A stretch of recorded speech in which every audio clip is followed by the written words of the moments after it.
Olá, paz e saúde para você e toda a sua família. Eu sou o pastor Gilmar e esse é o devocional comunitário no livro de Atos dos Apóstolos, uma iniciativa da equipe de missões da Terceira Igreja Presbiteriana Renovada em Belo Horizonte. E você também pode acompanhar o nosso trabalho pelo YouTube, pelo Instagram e pelo Facebook. 3 Renovada BH, uma família comprometida a ajudar. Vamos aprender juntos sobre a palavra de Deus? Então Pedro se levantou, junto com os 11, e, erguendo a voz, dirigiu-se à multidão nestes termos: Homens da Judéia e todos vocês que moram em Jerusalém, tomem conhecimento disto e prestem atenção no que vou dizer. Estes homens não estão bêbados, como vocês estão pensando, porque são apenas 9 horas da manhã, mas o que está acontecendo é o que foi dito por intermédio do profeta Joel. E acontecerá nos últimos dias, diz Deus, que derramarei o meu espírito sobre toda a humanidade. Os filhos e as filhas de vocês profetizarão, os seus jovens terão visões, e os seus velhos sonharão. Até sobre os meus servos e sobre as minhas servas derramarei o meu espírito naqueles dias, e profetizarão. Mostrarei prodígios em cima no céu e sinais embaixo na terra, sangue, fogo e nuvens de fumaça. O sol se transformará em trevas e a lua em sangue, antes que venha o grande e glorioso dia do Senhor. E acontecerá que todo aquele que invocar o nome do Senhor será salvo. Israelitas, escutem o que vou dizer.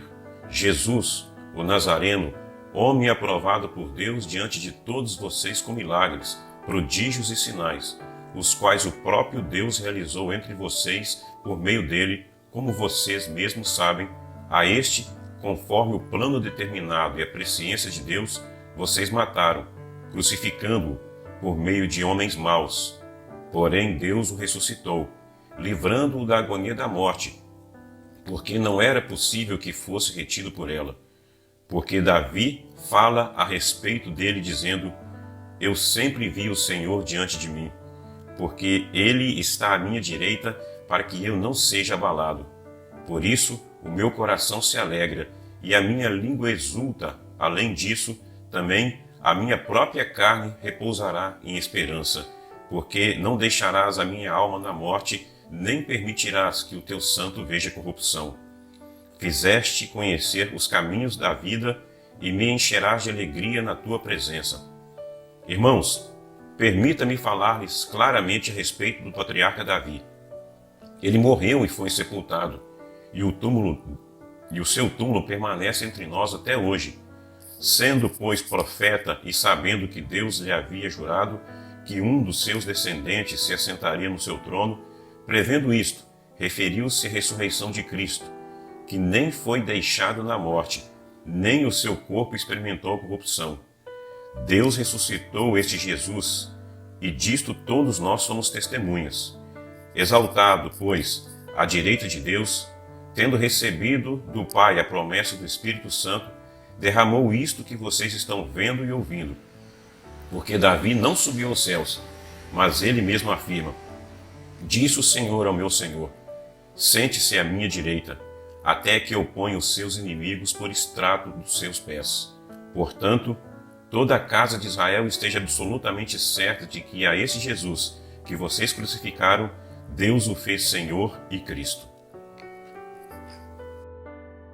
O texto de hoje está em Atos dos Apóstolos, no capítulo 2, do versículo 14 ao versículo 36. E é o relato de uma longa e imponente pregação de Pedro logo após a descida do Espírito Santo sobre todos os discípulos e discípulos de Jesus. É significativo que seja Pedro, até mesmo porque, além de toda a importância que Pedro teve na igreja em seus primeiros momentos, é importante que nós também nos lembremos que Pedro é aquele que negou Jesus e que se arrependeu amargamente por isso. Mas agora, este homem, restaurado pela graça de Deus, está aqui e será o protagonista de um discurso muito bonito e muito importante para a igreja naquele momento. É um exemplo claro de que essa graça, quando nos alcança, supera as nossas dificuldades, os nossos erros e nos fortalece para que possamos continuar a nossa caminhada. Não é o seu passado que define o quanto você pode ou não fazer na obra de Deus, mas é o quanto você vive essa graça maravilhosa que, tendo alcançado alcançado a sua vida, libertou você de todos os seus vícios, de todas as suas dificuldades, e mesmo diante dos seus problemas, mesmo diante dos seus erros, mesmo diante das suas faltas, ainda capacita você a continuar fortalecido no poder da palavra e cumprindo com os demais irmãos a sua missão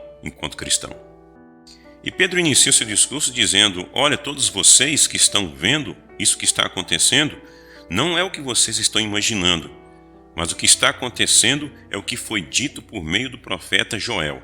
A palavra na vida do homem e da mulher de Deus é muito mais do que uma mera informação histórica ou qualquer outra forma de dogma religioso. É vida, é história, é fonte de esperança para continuarmos a caminhada. Pedro, cheio do Espírito Santo, mas preparado na palavra, é capaz de provocar essa grande mudança na vida das pessoas que vão ouvir a sua pregação. Pedro cita a profecia de Joel no capítulo 2, do versículo 28 ao versículo 32.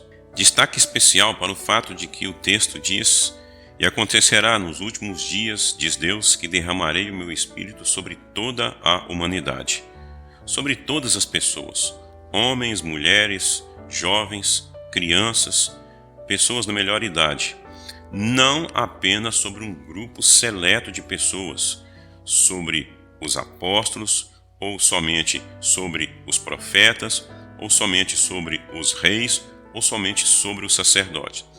Nesse momento, a promessa é para toda a humanidade.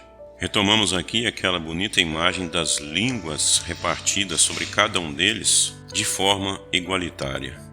O apóstolo não recebe mais do Espírito Santo que qualquer outra pessoa que estava naquele momento. Isso é significativo para Teófilo e significativo para todos nós. E o texto ainda completa que todos foram cheios igualmente do Espírito Santo. Portanto, também capacitados igualmente para fazerem a missão de Jesus. E ele segue dizendo para aquelas pessoas: olha, tudo isso está acontecendo porque o próprio Deus realizou entre vocês, por meio de Jesus, sinais maravilhosos que mostravam a presença dele na vida de Jesus de Nazaré. E vocês o mataram. Mas Deus o ressuscitou.